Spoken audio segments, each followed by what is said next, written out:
Se poate baza soția ta pe tine? Să spun, am un soț care într-adevăr se roagă pentru mine. Sunt în nevoie, sunt în probleme, sunt în boală. Dar soțul meu se roagă pentru mine, pentru că e ajutorul meu potrivit. Ai un cuvânt de încurajare pentru el, pentru ea atunci când e căzut? Pentru că ea a fost pusă sau el a fost pus lângă tine. Să-ți fie un ajutor potrivit. Vreau să mergem în Noul Testament să vedem un model de familie, dacă vreți. Luca, capitolul 1, începând cu versetul 5. În zilele lui Irod, împăratul Iudei, era un preot numit Zaharia, din ceata lui Abia. Nevasta lui era din fetele lui Aron și se chema Elisabeta. Marcel și Monica. Zaharia și Elisabeta. Pune numele tău acolo. Pune numele ei acolo. Haideți să vedem cum era familia aceasta. Amândoi erau neprihăniți. Așa trebuie să fie în casa noastră, neprihănire. Să ne luptăm la asta. Eu și ea și el, să fie neprihăniți. Și amândoi păzeau fără pată. Nu erau selectivi. Toate poruncile lui Dumnezeu. Așa să fie în casele noastre. Să căutăm să împlinim tot ce e scris. Că numai așa vom avea parte de binecuvântare. Apoi, un alt principiu care era în casa aceasta era principiul rugăciunii. Auziți ce spune îngerul lui Zaharia. Dar îngerul i-a zis, versetul 13, nu te teme, Zahariu, fiindcă rugăciunea ta a fost ascultată. Familia aceasta avea o mare problemă. În vremea aceea nu avea copii. Erai considerat un blestemat. Și oamenii se uitau la Zaharia și la Elisabeta și spuneau, ăștia sunt blestemați de Dumnezeu pentru că nu pot să aibă copii. Dar în casa aceea era rugăciune. Amândoi se rugau. A ascultat Dumnezeu? A ascultat, fraților. Pentru că Dumnezeu, ceea ce creează și binecuvintează. Vreau să ne rugăm pentru familiile noastre, să ne rugăm pentru soțiile noastre, pentru copiii noștri, pentru soții noștri, pentru familiile care sunt în faliment. Familia este locul unde nu există, nu se poate concepe forța. Spunea cineva, cea mai puternică armă pe care o poate folosi omul este dragostea. Cea mai puternică armă pe care poate folosi omul este dragostea. Hai să folosim această armă în familiile noastre. Și dacă o vom folosi, asta va ieși și în biserică.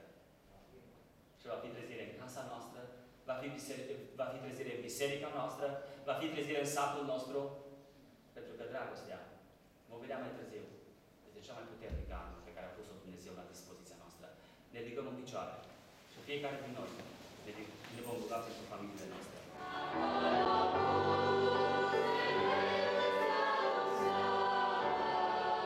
Be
slujesc în casa lui Dumnezeu și Domnul să-i binecuvinteze. Și m-am uitat și am să rog frate cu instrumentele acum să slăvească pe Domnul. Pentru că aici sunt și băieți, aici sunt și fete, aici sunt și părinți. Mă uit, bunici nu sunt încă. Nu-i nicio problemă. Ascultăm cu toată dragostea și sigur că ne-am rugat pentru familie. După ce cei tineri vor cânta instrumental, sunt atâtea familii care sunt mixte. Unde unii îl cunosc pe Dumnezeu și alții nu îl cunosc pe Dumnezeu. Am vrea să ne rugăm.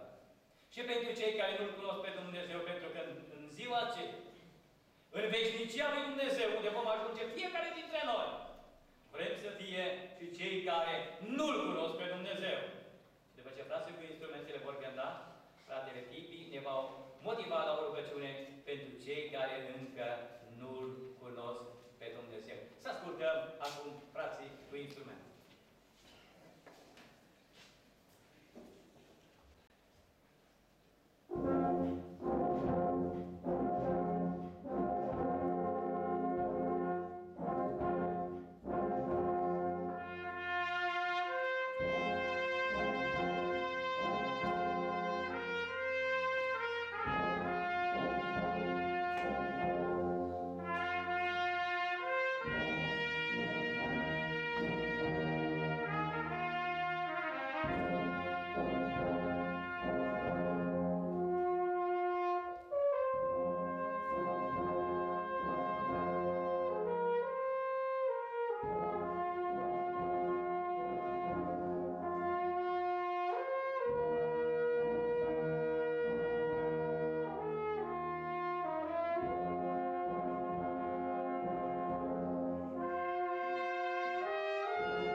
citesc. Avem încă 200 de scaune sus la mansardă. Mai este loc în biserică. Dumnezeu să ne binecuvânteze pe fiecare dintre noi. Amin. Aș vrea pentru toți cei care stăm aici, ziua aceasta să fie o zi de hotar. Aș vrea să spunem, așa cum spunea Israel în vechime, până aici Dumnezeu ne-a ajutat. Și mulțumim Domnului pentru asta. Și de aici înainte să slujim cu mai multă râvnă pe Domnul Dumnezeu nostru. Doamne, ajută-ne pe fiecare. Amin. Vreau să mă îndrept în mod special la frați, surori, tineri care au experimentat bunătatea lui Dumnezeu, care la un moment dat în viața lor, așa ca cele trei, au spus stop, de aici înainte vom sluji doar pe Dumnezeu și numai pe Dumnezeu. Și Dumnezeu ne-a ajutat în sensul acesta. Vreau să ne reamintim o datorie sfântă, o datorie sacră, nu o opțiune, ci o datorie sfântă. Pentru că rugăciunea pentru cei care nu cunosc pe Dumnezeu este o datorie care ne crește pe fiecare dintre noi. Nu o opțiune, spune încă o dată, ci o datorie. Aduceți-vă aminte ceea ce Pavel îi scria lui Timotei, în prima epistolă, în capitolul 2. Vă îndemn, dar, înainte de toate, să faceți rugăciuni, cereri, mijlociri, mulțumit pentru toți oamenii. Lucrul acesta este bun și bine primit înaintea lui Dumnezeu Mântuitorul nostru, care voi ca toți oamenii să fie mântuiți și să vină la cunoștința adevărului. Amin. Două lucruri. Dumnezeu nostru, în bunătatea sa, dorește ca toți oamenii care trăiesc pe pământul acesta, cele 7 miliarde, poate peste 7 miliarde de oameni, să fie mântuiți, să întoarcă la Dumnezeu. Este cutremurător, versetul 11 din Ezechiel, capitolul 33. Pe viața mea, zice Domnul, că nu vreau moartea păcătosului. Nu. Ci vreau ca păcătosul să se întoarcă la mine să trăiască. Asta este bunătate, este dragostea lui Dumnezeu. Este inima mare a lui Dumnezeu în care toți oamenii de pe pământul acesta, Doamne, îndură-te de fiecare. Amin. Al doilea lucru, în schimb, la fel de cutremurător. Profețiile lui Isaia, capitolul 59, versetul 19. Dumnezeu se miră că nu este cine să mijlocească. Se miră efectiv că nu este cine să mijlocească. Stă Dumnezeu să uite la popor și spune, oameni buni, mai sunt mijlocitori. Unde sunt mijlocitorii în mijlocul poporului? Mijlocitorii în rugăciune. Ați uitat datoria sfântă, datoria sacră pe care o aveți? Citiți, vă rog, frumos acasă, dragi creștini, acel capitol, Isaia, capitolul 59. În urma mirării lui Dumnezeu, peste bunătate, spune Isaia, Dumnezeu se îmbracă cu dragostea sa. Peste bunătate Dumnezeu și ia dreptatea sa. Bunătatea lui Dumnezeu vrea mântuirea omului. Dreptatea lui Dumnezeu, schimb. Spune, păcatul trebuie pedepsit. De ce? Pentru că lipsesc mijlocitorii din popor. Doamne, îndură-te de biserica noastră. Amin. Îndură-te în această dimineață de adunarea noastră. Amin. Aș vrea, dragi frați și surori, dragi tineri, cei care, încă o dată spun, ați experimentat bunătatea lui Dumnezeu mijlociți și nu vă opriți în mijlocire. Gândiți-vă la frate, la soră, la părinți, poate. Gândiți-vă la prieteni, la colegi de școală, la colegi de muncă, care, așa cum se spunea în această dimineață, datorită unui stil de viață greșit, merg exact înspre ea, cu viteză maximă. Cu viteză maximă, Doamne, ieși înainte în această dimineață. Aș vrea încă o dată să cercetez întreaga adunare. Și aș vrea, Doamne, să ne dai înțelepciune să punem hotar vieții noastre. Să înțelegem că dacă nu te slujim din toată inima, dacă nu respectăm poruncile tale, dacă nu îl avem ca Mântuitor pe Domnul nostru Iisus Hristos, care a murit pentru păcatele noastre pe dealul Golgotei, drumul nostru se îndreaptă cu viteză maximă spre ea. Doamne, îndură-te și cercetează și binecuvântează. Haideți să mijlocim înainte lui Dumnezeu în rugăciune. Și o facem în această dimineață, dar nu numai, ci în fiecare zi. În fiecare moment când ne rugăm înainte lui Dumnezeu, să ne aducem aminte de oameni nemântuiți, oameni care nu cunosc, care nu-L iubesc, care nu slujesc pe Dumnezeu. Spune, Doamne, cercetează-L. Duhul Tău cel Sfânt să meargă de la inimă la inimă, să fie cercetat și să pună hotar vieții lor, să se întoarcă la Tine. Haideți împreună să ridicăm să ne